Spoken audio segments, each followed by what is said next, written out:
Hi hello అండి. Miss అమ్మ మాది కాదు మనది, కానీ లోపలికి వెళ్తే మొత్తం వాళ్ళది. ఈ విషయాన్ని ఎందుకు చెప్తున్నానంటే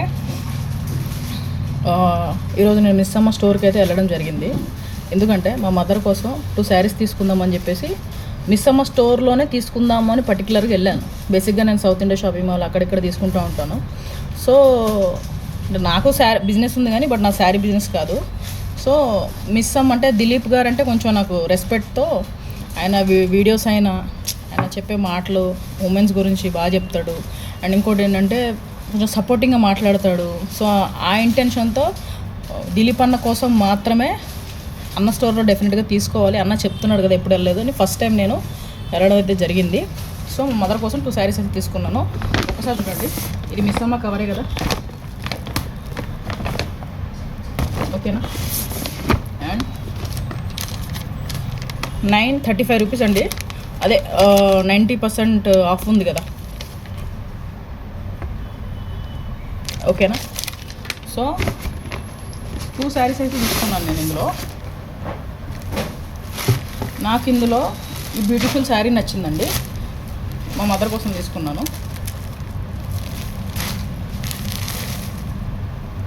ఓకేనా. అండ్ ఇంకొక శారీ అండి, ఈ శారీ వచ్చేసి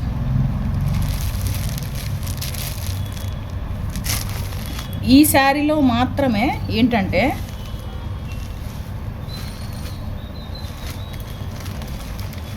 కొంచెం అక్కడిక్కడ కలర్స్ అంటుకున్నాయి, కొంచెం లైట్గా, మీకు అంత కనిపిస్తుందో నాకు తెలీదు, అక్కడ ఇక్కడ కొంచెం కలర్స్ అంటేసుకున్నాయి. అది కూడా పెద్దగా నాకు సమస్య అనిపించలేదు.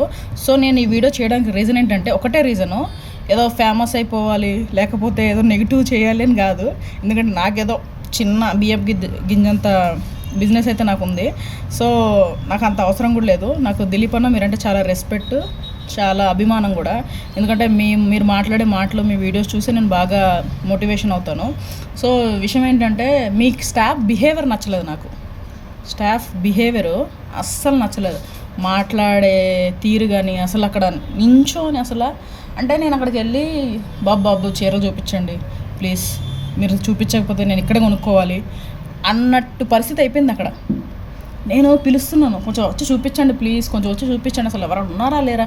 ఇంకా లాస్ట్కి నేను వెళ్ళిపోదాం ఏంటి వెళ్ళిపోదాం అనే టైంలో ఒక అతను వచ్చి కొంచెం చూపించి పాపం అతను ఏదో అతని కష్టాలు చెప్పుకున్నాడు. ఏంటంటే అసలు ఎవరు స్టాఫ్ లేరు ఏంటంటే అతని కష్టాలు చెప్పుకున్నాడు. సరే అది మనం డిస్కషన్ చేయకూడదు, తప్పది, ఎందుకంటే వేరే వాళ్ళ పొట్టగొట్టినట్టు అవుతుంది. సో విషయం ఏంటంటే అన్న ఇంత సముద్రం అంతా ఇంత టర్న్ ఓవర్స్ చేస్తారు కదా మీరు. సో సముద్రం ఎంత ఉందో అన్ని స్టోర్స్ మీ దగ్గర ఉన్నాయి. టు బీ ఫ్రాంక్ చెప్పాలంటే సముద్రం అంత బిజినెస్ చేస్తారు మీరు. టు బీ ఫ్రాంక్ చెప్పాలంటే మీరు మరీ మీరు చిన్న చిన్న రొయ్యలు కాదు, మీరు పెద్ద చేప మీరు యాక్చువల్గా. మాలంటలో ఏంటంటే చిన్న చిన్న పిత్త పరుగులు, టు బీ ఫ్రాంక్ చెప్పాలంటే. సో అలాంటిది మీరు ఇలా మేనేజ్మెంట్ ఇలా ఉంటే ఎలా అన్న. ఈ బ్రాంచ్ ఏ బ్రాంచ్లో జరిగిందంటే కేపీహెచ్పి బ్రాంచ్లో జరిగింది. ఈరోజు వెళ్ళాను, July 17. కావాలంటే నేను అక్కడికి వచ్చిన సీసీ కెమెరాస్ కూడా చూడండి. ఇంకొకటి అక్కడ బిహేవియర్ ఎలా ఉందో చెప్తాను నేను. టు బి ఫ్రాంక్, మిస్ అమ్మకి 100%లో 99%లో నేను ఒక్కదాన్ని అయ్యుండొచ్చు. 99%లో చాలామంది కస్టమర్స్ వెళ్ళండొచ్చు, రెగ్యులర్ వెళ్ళొచ్చు, బికాస్ మీ ఫేస్ చూసి వస్తారు.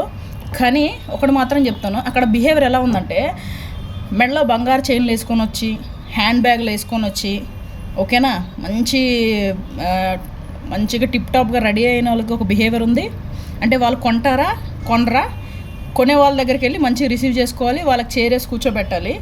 ఏదో సింపుల్గా ఏదో స్కూటీ మీద వచ్చిన వాళ్ళు లేకపోతే ఏదైనా ఆటో మీద వచ్చిన వాళ్ళకి బిహేవియర్ వేరేలాగా ఉంది.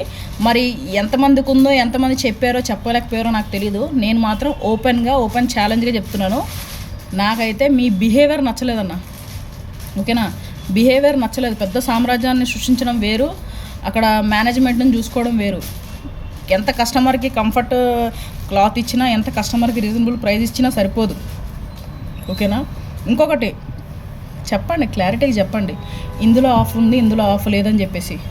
ఏదైనా ఒక శారీ తీసుకుంటే అందులో లేదు, ఇందులోనే ఉంది, ఇందులో లేదు, అందులో ఎందుకు మరి, ఎందుకు? ఎవరో అంతంత దూరం నుంచి వస్తారు కదా, అంత దూరం నుంచి ఆటోలు వేసుకొని వస్తారు, ఎంతోమంది ఎంతో దూరం నుంచి శారీస్ తీసుకోవాలని, ఆడవాళ్ళకి శారీస్ అంటే చాలా ఇష్టం, ఆ ఇంటెన్షన్లోనే వస్తారు. పైగా ఇది ఆషాఢం, ఏదో షాపింగ్ చేయాలని వస్తారు. తీరా మీరు చూస్తే ఇలా బిహేవ్ చేస్తే ఎట్లా? నేను ఫస్ట్ టైం వచ్చిన నాకే డిసప్పాయింట్ అయిపోయింది.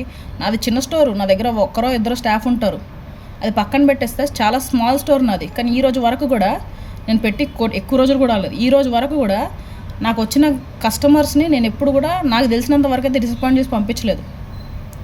ఎందుకంటే కస్టమర్స్ అని వాళ్ళు వచ్చినా తీసుకున్నా తీసుకోకపోయినా మీరే అంటారు కదా, కొనకపోయినా అదే బిహేవియర్ అని. మరి ఏదది? కొన్నా అదే బిహేవియర్, కొనకపోయినా అదే బిహేవియరు. సో ఇదైతే కరెక్ట్ కాదన్నా. సో నేను మీకు టు బి ఫ్రాంక్, నేను ఒక పెద్ద ఫ్యాన్ ఏం కాదు, చిన్న ఫ్యాన్ని మీకు. సో నాకైతే నచ్చలేదు. సో ఓపెన్గా మీతో షేర్ చేసుకుందాం అనుకుంటున్నాను. ఈ వీడియో పోస్ట్ చేయడానికి రీజన్ కూడా ఏంటంటే, నా అకౌంట్లోనే పోస్ట్ చేస్తున్నాను, ఓకేనా? రీజన్ ఏంటంటే, ఏదో ఫేమస్ అయిపోవాలి, ఏదో తోపుతురం అయిపోవాలి, ఇంకేదో అయిపోవాలి, ఏదో ఫాలోవర్స్, ఏదో నాకు అంత సినిమా లేదు, అంత ఫాలోవర్స్ ఎవరు లేరు. నా ఫ్రస్ట్రేషన్ మీతో షేర్ చేసుకుందామని చెప్పి మాత్రమే వీడియో చేస్తున్నాను. ఎందుకంటే మీ పర్సనల్ నెంబర్ నా దగ్గర లేదు కాబట్టి నా ఫ్రస్ట్రేషన్ మీతో చెప్పుకుందామని చేస్తున్నాను. సో మీకు ఈ వీడియో కనుక రీచ్ అవుతే చూడండి, ఏమైనా మాలాంటి వాళ్ళు చిన్న సలహాల వల్ల ఏమైనా మీ స్టోర్లో ఏమైనా స్టాఫ్ బిహేవియర్స్ ఏమైనా మార్చాలనుకుంటే మార్చండి. సో అది నాలాంటి వాళ్ళు అయితే, ముఖ్యంగా నేనైతే ఇంకోసారి అయితే అస్సలు రాను, టు బి ఫ్రాంక్ చెప్తున్నాను. రేపు పొద్దున్న నా దగ్గరకు వచ్చిన కస్టమర్ కూడా అలాగే చెప్పి వెళ్తారు, రారు. మనం మంచి క్వాలిటీ, అందులో నుంచి ఇందులో నేనే రీజనబుల్ ప్రైస్ ఇస్తున్నాను మీరు అనుకుంటే సరిపోదు, కస్టమర్ అనుకోవాలి. మన భుజాలు మనం గుద్దేసుకుంటే సరిపోదు, కస్టమర్ అనుకోవాలి. సో అది అన్న. సో ఓకే, థ్యాంక్ యూ, నమస్తే.